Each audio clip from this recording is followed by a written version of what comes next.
So after a disappointing loss to the Pittsburgh Steelers in Week 1, the Buffalo Bills are slated to take on the Miami Dolphins down there in Miami. And, hey, they're going to get their very first divisional win of the season, 1 of 6. And they're going to win them all. Actually, no.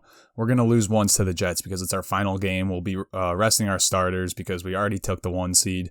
And, yeah. But, hey, let's get right into it. And now the Bills are on the rise again. It is pandemonium. It is fantastic. Alrighty, folks, welcome back to another episode of Good Neighbor Sports. As always, I am your host, Austin Hinton, and if you're new here, we talk Buffalo Bills football, so if you like that kind of thing, drop a like on this video, subscribe to the channel. It is scientifically proven to help the Bills win football games, and, well, we got one tomorrow, Sunday, Week 2, against the Dolphins, and it'll be a doozy, but Buffalo Bills walking away with the W this time. No questions asked, not even worried about it. And let's just talk about it. But before we get into it, let's just talk a little bit more about what caused us to lose that Steelers game in Week 1.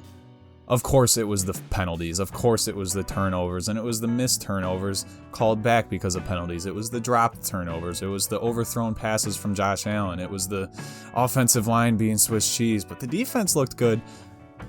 It was the play calling, it was a lot of things that I think can be easily buffed out for Week 2 against the Dolphins, and the Dolphins defense isn't nearly as good as the Steelers defense, so expect the Josh Allen-led offense to put on way more points against the Dolphins because, well, let's face it, he knows how to, okay? Josh Allen is 5-1 against the Dolphins.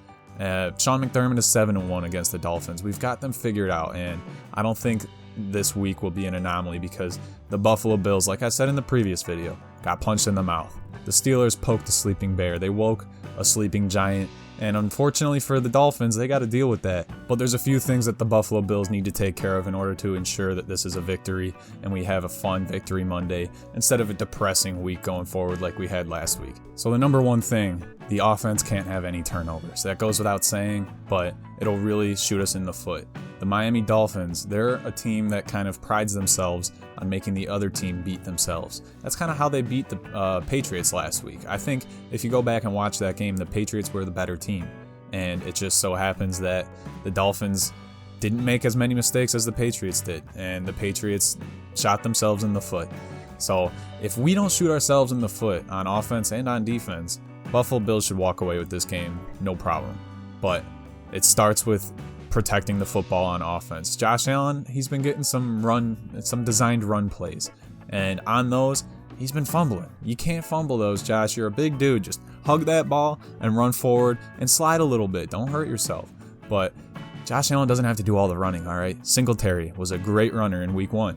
If you look back at his stats, he had, I'm not going to look right now, but his efficiency was pretty damn good. You know, per carry, it was like over 4 yards, I think. We didn't run the ball that much. We threw the ball over 50 times, which we can't do anymore, okay?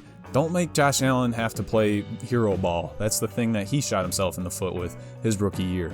We'll figure that out, but have Josh Allen hand the ball off to Singletary a bit. Let him cook a little bit, you know? The thing about the Miami defense is their biggest weakness is their linebackers. So if we can get past that O-line, then it's pretty much open field for Singletary. Give him the ball a few times, let him get some huge chunk plays, wear out the defense, and then throw some deep balls because they're going to be gassed out. That's the game plan, from my perspective, when it comes to the offense. No turnovers. I think this game is going to be won on the ground, you know.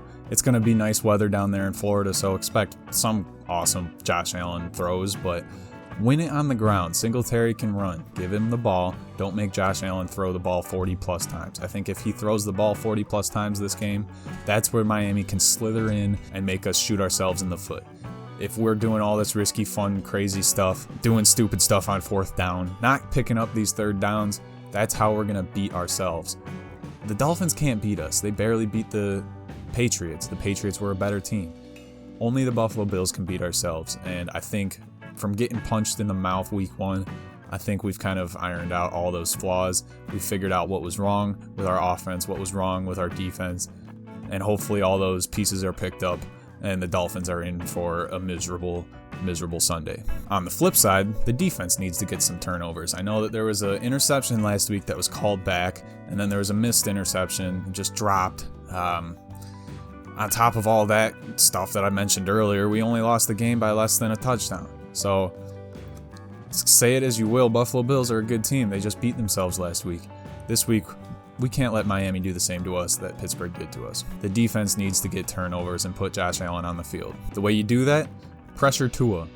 Make him throw the ball really quick. Have him drop back in the pocket. Greg Rousseau, massive Groot coming in from his left side, right side, I don't even know. But have him throw that ball pretty quick. Then we'll get those either drop passes, catches, hard hits from our safeties that cause fumbles, pick them up, run to the end zone. If that happens, I called it right now. But that's what it's going to have to take. Make Tua throw the ball a little bit and gas him out. Bills win. Another thing is stop the run. We did a very, very good job of doing that last week against the Steelers. Najee Harris had nothing.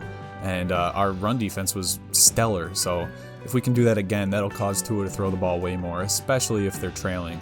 In the first quarter at halftime, Tua's going to have to throw the ball a lot. And I trust our defense way more than I trust Tua throwing some jump balls. Will Fuller is not playing. Jalen Waddle, he can do some damage. The Dolphins are a very talented team. Don't get me wrong. Tight end Gesicki, we got to stop him too. Buffalo is not historically great against stopping the tight ends. So I'm sure Leslie Frazier and Sean McDermott have figured out a game plan to stop that tight end, stop the run, make Tua throw some balls, get him on 3rd and 10 a bunch of times, rush his ass, and we should take away this game no problem. But this is the perfect game for Buffalo to take on in week 2. After soiling the sheets last week, a decent win over a divisional opponent is a breath of fresh air. It's a drink of cool water. It's exactly what the Buffalo Bills will need.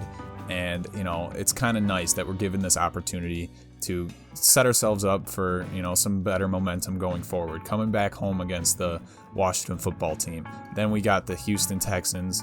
Should walk all over them. Except Tyrod Taylor's looking pretty good. I like that guy. Go him. But then we got the Kansas City Chiefs. We got the Tennessee Titans. So we need a little bit of a refresher in order to take on some of these pretty damn good defenses and pretty damn good offenses. And I think a nice win over the Miami Dolphins is going to set us up for a nice little catapult. Maybe 7, 8, 9, 10, 12, 16 game win streak. Who knows? It could happen. But hey, that's all I got for you guys today. Buffalo Bills should take away this win. And if they don't panic too much, because it just means Buffalo beat themselves and they have a little bit more work to do in practice. But yeah, that's all I got for you guys today. This has been another episode of Good Neighbor Sports. As always, be good to your neighbors and go Bills.